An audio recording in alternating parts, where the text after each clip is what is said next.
ជារឿងរ៉ាវរបស់យើង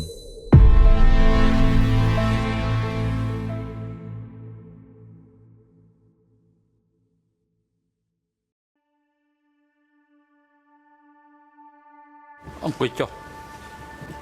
សួស្តីលោកស្រីដើមម្ដងរដ្ឋបវិនីតើលោកស្រីឈ្មោះអីខ្ញុំសូមជំរាបសួរលោកប្រធានចានាងខ្ញុំឈ្មោះប៉ូឌីណាចា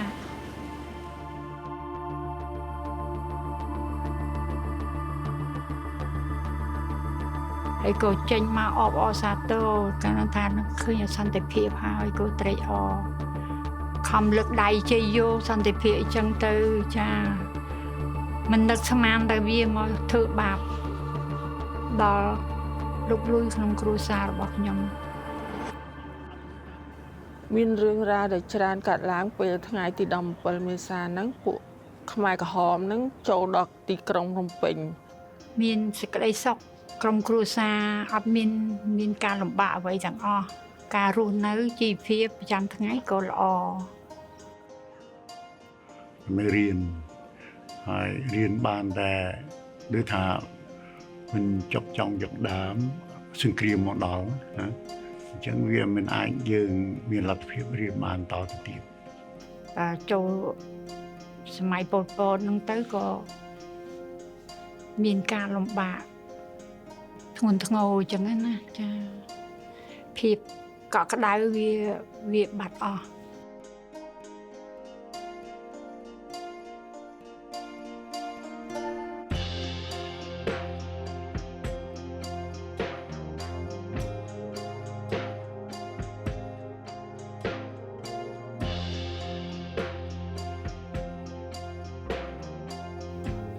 ថ្ងៃ17មេសាម៉ោង8ម៉ោង9ព្រឹក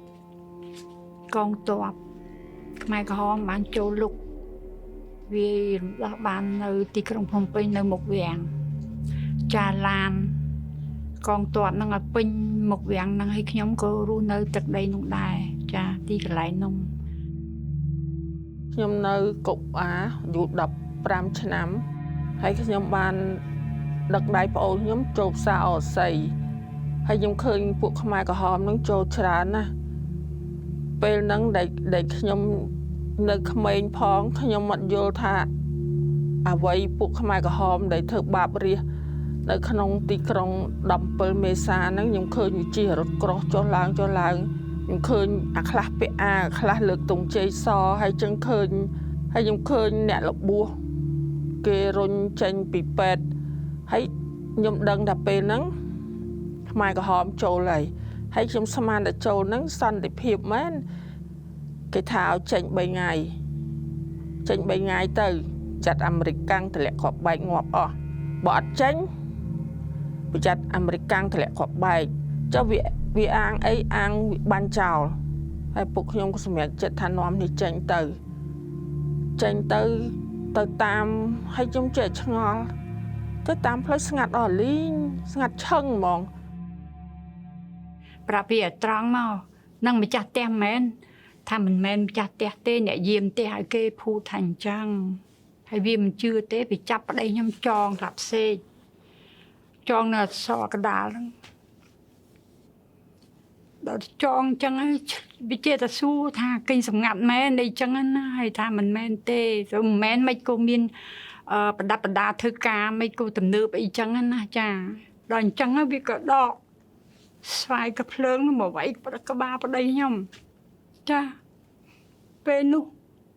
ឈាមហូរពេញមុខបន្ទាប់មកទៀតមានមកក្រុមទៀតវាមកដេញថាឲ្យចេញពីទីក្រុងភ្នំពេញសិនទៅ3ថ្ងៃឯងអត់ឲ្យយកអីឯងមិនបាច់យកអីទេចាម៉ោង8យប់ហ្នឹងមកដេញចេញទៅទាំងយប់ហ្នឹងអត់យកអីបានទៅលេងបានតែម៉ូតូមួយឯវ៉ាយវ៉ាន់នៅពេញផ្ទះហ្នឹងទាំងអស់យកបានខោអាវមួយចកេះឆ្អេងខ្លួនហ្នឹងទៅនាំកូននាំចៅស្អីក៏អត់យកនាំគ្នាទៅចឹងទៅស្ពាននីវងចាគេបញ្ជូនមុខសញ្ញាទៅតាមផ្លូវហ្នឹងមុខសញ្ញាទៅតាមផ្លូវហ្នឹងគេគៀងឲ្យទៅតាមផ្លូវរហូតទៅដល់ស្ពាននីវងហ្នឹងគាត់ណែនតាន់តាប់មនុស្ស ខ្នាប់ខ្នាតាំងយប់អញ្ចឹងចូលយកកន្លែងណាក៏សម្ញានកន្លែងហ្នឹងទៅចាដល់ភ្លឺអញ្ចឹងក៏ដើរទៅទៀតទៅដើរតាមផ្លូវហ្នឹងក៏ឃើញកងទ័ពទាហានយើងហ្នឹងគេចងទាំងខ្សែ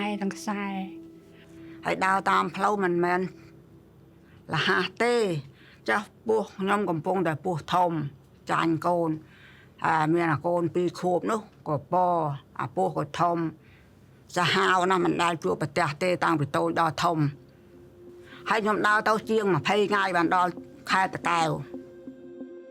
ហើយក៏ហូបអត់ហូបឃ្លានមនុស្សច្រើនទៅអញ្ចឹងហើយខ្ញុំអត់ដឹងធ្វើម៉េចទេគេដេញទៀតដែរដល់បានមួយអាទិត្យហ្នឹងគេដេញទៀតដែរដល់ពេលហ្នឹងគេដេញមែនតើណាបើមិនចេញសឹកបានចោលហ្មងតិចទៀតទៅជួបអង្គការឧបត្ថម្ភអីខ្ញុំចេះតែចំអង្គការគេចេះតែឆ្ងល់ហើយអង្គការគេចេះទៅស្រុកដើរកាត់ព្រៃកាត់ភូមិនឹងទៅរហូតឲ្យទៅតាមផ្លូវក្មួយខ្មោចងាប់ស្អុយមែនស្អុយគ្រប់តាមចាមខ្នល់អាកពតងាប់តាមនឹងហ្មងមកយកពីយកចឹងយកតាណាគេទៅនឹងមិនដឹងថាគេចេះតែដេញតែឲ្យទៅមុខដឹងទៅណាទៅនឹងគូរៀបចំកាផ្ទះថ្មីអត់មានទីលំនៅអីត្រឹមត្រូវទេចងតង់ដល់អញ្ចឹងទៅក៏ដើរទៅកាប់ស្លឹកកាប់អីមកប្រក់ព្រំនៅផ្ទះចាធ្វើខ្ទមជ្រោកនៅស្រុកកំណើតហ្នឹងទៅហើយអញ្ចឹងទៅបានប្រហែលជាមួយខែធ្វើបញ្ចេញពលកម្មពួកអីទៅជន់រហ័សជន់អីទេអត់ដឹងថាធ្វើការអីឯកាលនោះចេះតែទៅគេប្រើធ្វើអីក៏ធ្វើហ្នឹងទៅដល់ពេលនោះ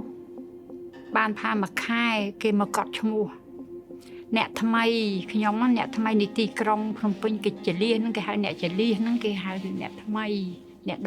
17ថាខ្ញុំកូនម្ដាយខ្ញុំម្ដាយនឹងថាអត់មានកូនទេឆ្លើយថាមិនកូនទៀត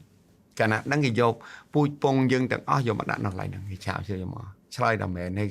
ត្រូវសាច់ឈាមក៏ឆ្លើយថាអត់មានត្រូវសាច់ឈាមទៀតអត់ត្រូវបងប្អូនអត់ទេហ្នឹងចឹងប្រជុំក្នុងភូមិឲ្យទៅប្រជុំនៅស្ងាយតាមពេលដល់ប្រជុំក្នុងភូមិក៏ប្រជុំចុចឈ្មោះឲ្យយកប្តីខ្ញុំទៅព្រោះគាត់មានឋានៈមានបុណ្យមានស័ក្តិដឹងថាយកទៅដឹងថាស្លាប់ដល់កាលនោះក៏ឡើងលើឡានហ្នឹងទៅគេជូនទៅទៀតមិនដឹងថាទៅទីតំបន់ណាវាបិទឃ្លុបចិត្តអស់ឡើងតាន់ឡើងមិនតាន់បែកគ្នាចំណុចហ្នឹងចាក៏អញ្ចឹងទៅកាលនោះលុយគេអត់ចាយបោះចោលអស់ហើយលុយគេចាយអង្គ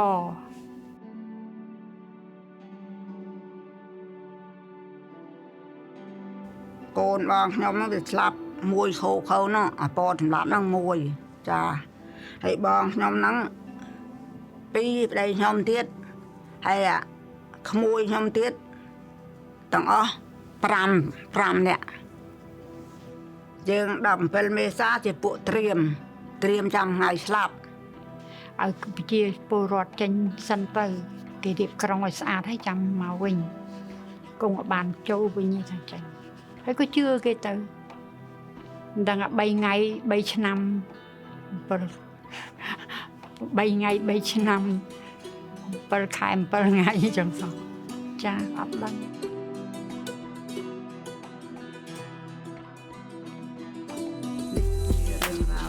នេះជារឿងរ៉ាវរបស់ខ្ញុំនេះជារឿងរ៉ាវរបស់យើង